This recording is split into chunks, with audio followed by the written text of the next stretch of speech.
Bloated, nauseous, sluggish digestion slowing you down? Let's talk about one of the world's most powerful healing roots, ginger. Natural, spicy, and surprisingly effective, ginger contains active compounds like gingerol and shogal. These work directly on the stomach and intestines to relieve discomfort and speed up digestion. Ginger helps your stomach empty faster, stimulates bile flow, and calms inflammation, all of which improve gut health.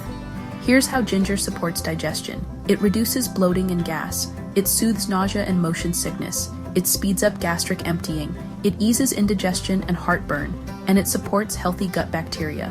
Whether it's a big meal or a nervous stomach, ginger helps reset your digestive balance naturally. So, how can you use ginger for gut health? Here are easy ways to use ginger every day. Steep 1 to 2 teaspoons of fresh grated ginger in hot water for ginger tea.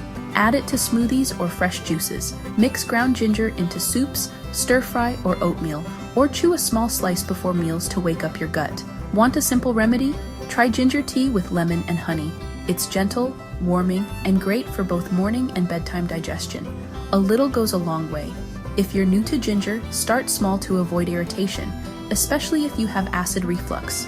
You can also take ginger in capsule form, but fresh is often more effective and flavorful. Ginger is more than spice. It's a time-tested remedy for better digestion and a calmer belly. Was this helpful? Tap like and comment your favorite way to use ginger. Subscribe for more healing food videos every single week.